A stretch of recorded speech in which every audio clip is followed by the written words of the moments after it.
as the deepest thing inside, you must know sorrow as the other deepest thing. This is a beautiful saying by the poet Naomi Shihab Nye, and I think it encapsulates what I'm trying to say today, which is that you are worthy of your own compassion and you need to cultivate it to build resilience, especially during challenging times. If you like what I have to say, make sure that you sign up for the Cultivate Compassion Challenge, which is going to start very soon on the 17th of May. This is for women who want to uh, invest in their own emotional health and well-being. It is for women like you who wants to uh, show themselves or give themselves the gift of compassion so that they can build resiliency, they can show up for their family in the way that they want to or the way that you want to, and for the community that needs your help today. Right? So I'm going to end today's session with a short poem that I have written. It's called To the Ones We Have Lost. And I'm going to get to that. It is about love and loss, right? Something that I think many of us can relate to in the current circumstances. But before that, we need to turn towards compassion, especially in our darkest moments, especially in times of challenging times. Compassion is what gives us strength. It is what we need. And I'm going to share with you a few things as to how you can do that, right? So, the first thing that you need to understand is that we have an inherent negativity bias, right? We all have this. This is simply a byproduct of millions of years of evolution. Because we had to survive as a species, our brains naturally developed a way of looking out and constantly scanning the environment for danger, for any kind of threat, right? And this is what helped us, live. This is what helped us run away from predators. This is what helped us fight our enemies. This is predominantly in the fight or flight kind of nervous system mode that you have. There are two types. One is the fight or flight, and the other one is tend and befriend. The fight or flight is when we are in a kind of a survival mode, when we perceive there's some threat, whether imaginary or real, right? Because let's face it, not many of us today are actually fighting or facing tigers, real tigers in the caves, or running away from predators every day. Most of us are dealing with imaginary threats or work related or relationship oriented or just constant worrying about the future and ruminating about the past. These are the kind of thoughts that we have. These are the kind of threats that our body, but your brain does not know the difference between this. And the inherent negativity that you have sort of is what comes into predominantly into play, especially when there are difficult times, especially when you're going through periods of stress, right?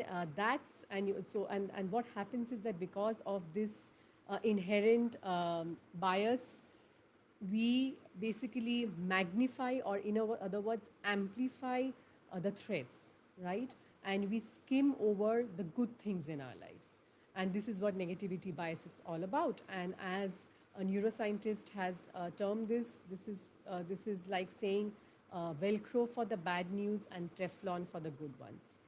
So you need to be aware of this, you need to work on this, and so that you can, because research shows that cultivating positive emotions is what helps you to build resiliency, right? And resiliency is what you need to face life's challenges, because so many things are not in your control, so many things you need to take care of, so many challenges that come your way. Some are life threatening, of course, but many are not, right? But no matter what the circumstances, no matter what the challenges, you can build resiliency and you can uh, transform your relationship and you can change your response to that situation, but only if you're aware of your inherent negativity bias.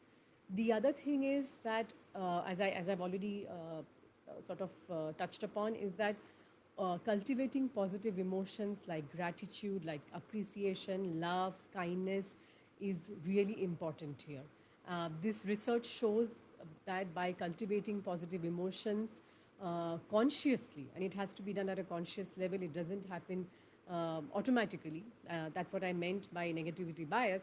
So, if you're cultivating positive emotions, that's what gives you the strength, that's what helps your brain or trains your brain to also realize that there are good things in your life, right?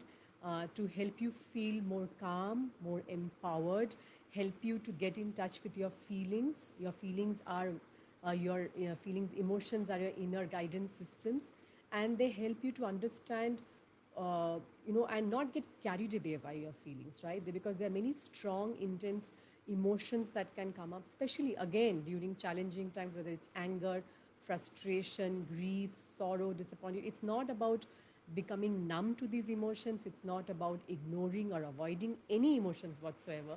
You see, because all emotions, whether negative, positive, or neutral, they are they are what makes you human, and you cannot cut out one part or the other. So it's about tuning into your emotions, understanding how you're feeling, and then learning to not get carried away by them, right? By the undercurrents, but be able to express them, be able to deal with them in a healthier manner. This is what emotional regulation is all about. And again, focusing on positive emotions, especially during challenging times, really help. But it also helps in other times to thrive, right? When things are going well, by paying attention to the joys that you already have present in your life in this particular moment, if not before, if not later, if you're going through a bad time, just focusing on in this particular moment, on the next breath, on the next cup of tea, on the next smile, on the next hug, can really help you to cultivate joy instead of always being stuck in negativity. Again, not about ignoring your negative emotions, or not about getting carried away by them, but just learning how to tune into yourself, tune into your emotions, and cultivating positive emotions. And before I get into compassion, I just want to talk about self kindness. Self kindness is the opposite of self judgment. When things are going wrong, when whether we have made a mistake or something is going wrong because of circumstances beyond our control, often we tend to judge ourselves, we tend to become our own worst inner critic, right? Self kindness is the opposite of self judgment. Self kindness is giving ourselves the care and attention that we deserve, that we are worthy of, that we would naturally give someone else who was in the same position. And which means that if your friend of yours was going through a period of trouble, was struggling with something, you would respond with care and love rather than condemnation and judgment. So thinking of yourself in your friend's position can really help you.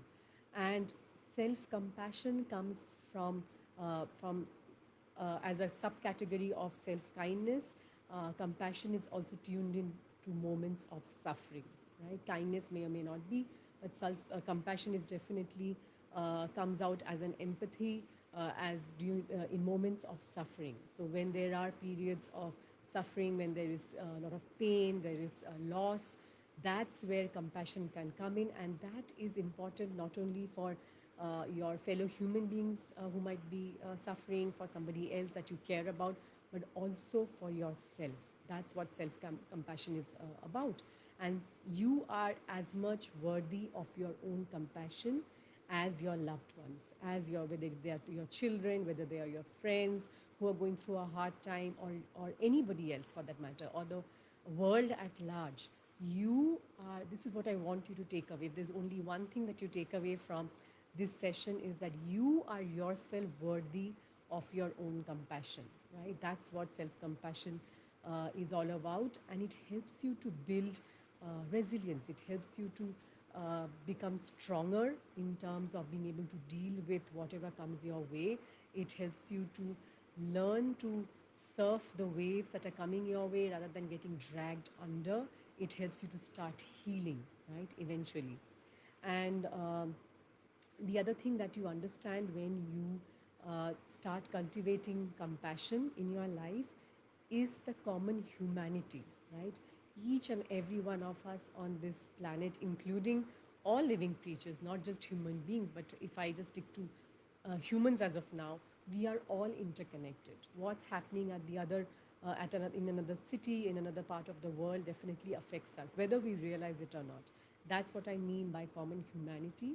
And when we realize that um, it is a part of common humanity to have, go through pain, to go through struggle sometimes, to make mistakes, to judge ourselves, to, and it is something that everyone else goes through as well. It helps us to show ourselves that compassion. It helps us to forgive ourselves when we need to, when we make mistakes, right? That's where the common humanity comes into the picture. And of course, having a bit of being mindful when you're going through all of this helps as well, because being mindful is being in this moment. Once again, being in this moment, paying attention to this moment without any judgment. So then you become aware of your emotions, then you become aware of maybe the fact that you need to give to yourself, maybe the fact that you need to care for yourself the way that you would care for somebody else, right? So that is giving yourself the gift of self compassion. And once again, it's about helping you to build resiliency, because uh, you are able to overcome the inherent negativity bias, and you practice cultivating positive emotions, right? Focusing on positive emotions. And finally, self compassion. That's where it all ties in together. And before I end this session, I have something to share. This is something that I penned down recently. And you see, there are a lot of things going on in the world right now, in my part of the world, and my heart has been a heavy the past few weeks. And some wounds that have lain dormant for many years have come to the surface, and just want to share this with you. It is my way of healing the world with my words, right? So if you think that somebody needs to hear this, do share this video with them. If you needed to hear this today, I hope it helps you to make your pain a bit lighter. This is called To All Those Who Have Lost Their Loved Ones. You see, I know what it is to lose a loved one, somebody that I loved very much. I lost my father when I was 12 years old. So I've carried that loss. I have grieved for him for a long time. But again, I have also lived with his love. I have been truly grateful to have been his daughter for 12 years before he passed away. But it has taken me more than 30 years to write about this. So again, this is what I want to share with you. This is my way of healing the world, one person at a time.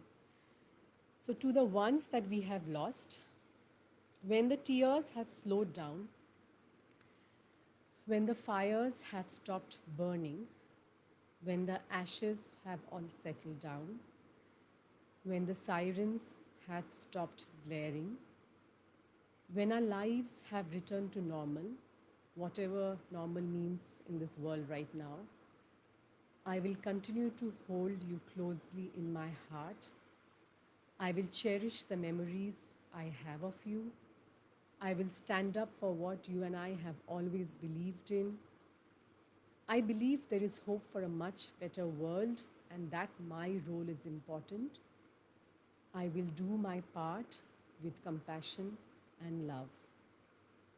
Today, I simply ground myself and draw strength to face another day without you. To the ones we have lost.